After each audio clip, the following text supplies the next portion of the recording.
जब लोग हिंदू राष्ट्र की मांग कर सकते हैं तो हम खालिस्तान की मांग क्यों नहीं कर सकते। पूर्व प्रधानमंत्री इंदिरा गांधी ने खालिस्तान के विरोध करने की कीमत चुकाई थी। हमें कोई भी नहीं रोक सकता, फिर चाहे वो पीएम मोदी हो या अमित शाह। ये बयान खालिस्तान समर्थक संगठन वारिस पंजाब दे के प्रमुख अमृतपाल सिंह का है।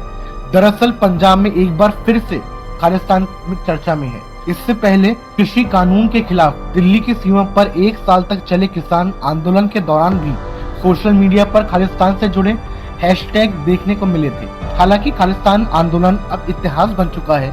गिने चुने लोगों को छोड़ दें तो सिखों के बीच ये आंदोलन का समर्थक गुम हो चुका है। खालिस्तान समर्थकों ने देश के पूर्व पीएम इंदिरा गांधी, पंजाब के पूर्व सीएम बेहन सिंह और पूर्व आर्मी चीफ की भी हत्या कर दी थी। खालिस्तान आंदोलन की कहानी 1929 में शुरू होती है। कांग्रेस के लाहौर सेशन में मोतीलाल नेहरू ने पूर्व स्वराज का प्रस्ताव रखा। इस दौरान 3 तरह के समूह इस का विरोध कर रहे थे।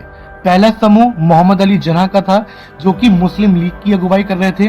दूसरा समूह दलितों का था, जिनकी अगुवाई डॉक्टर भीमराव अंबेडकर जी कर रहे थे। और तीसरा गुट मास्टर तारा सिंह की अगुवाई में अकाली दल का था। तारा सिंह ने पहली बार सिखों के लिए अलग राज्य की मांग रखी थी। राज्य की 1947 में ये मांग आंदोलन में बदल गई। इसे नाम दिया गया पंजाबी सूबा आंदोलन। आजादी के समय पंजाब को 2 हिस्सों में बांट दिया गया था।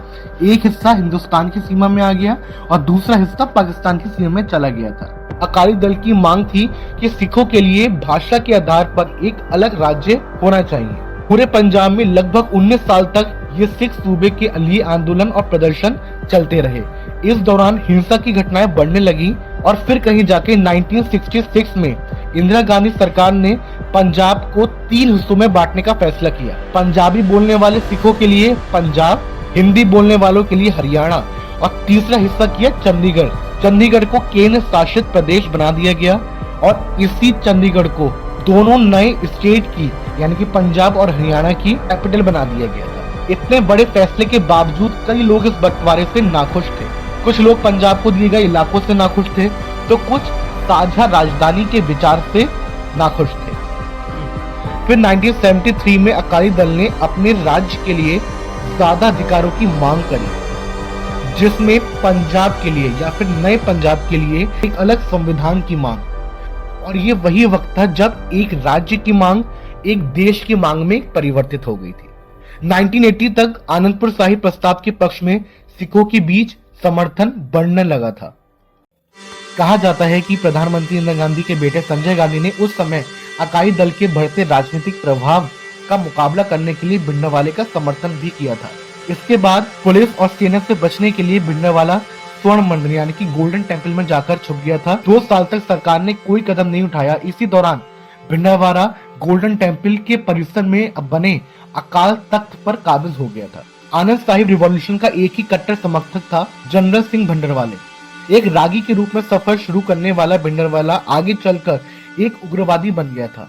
1982 में भिंडरावाले ने अकाली दल से हाथ मिलाया और असहयोग आंदोलन शुरू कर दिया। यही आंदोलन आगे चलकर विद्रोह में बदल गया था। इसी के चलते खालिस्तान आतंकवादियों ने पंजाब केसरी, जो कि एक अखबार था, उसके संस्थापक और एडिटर लाला जगत नारायण की हत्या भी कर दी थी।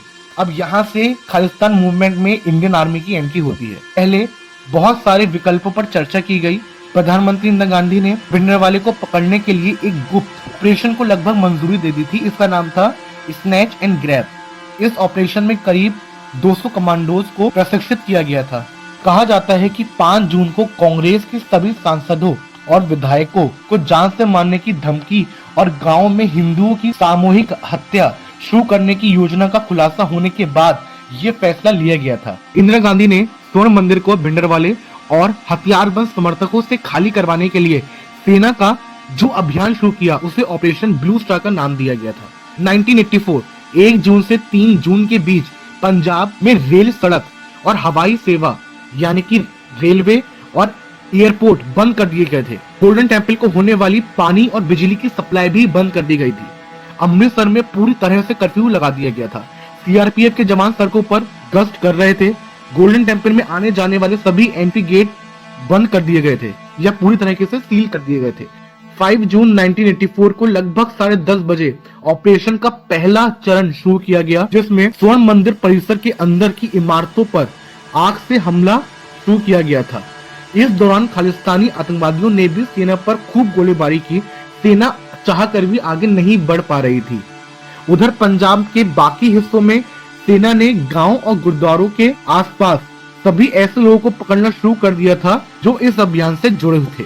एक दिन बाद जनरल के.एस. बराड़ ने स्थिति से निपटने के लिए टैंक की मांग करी।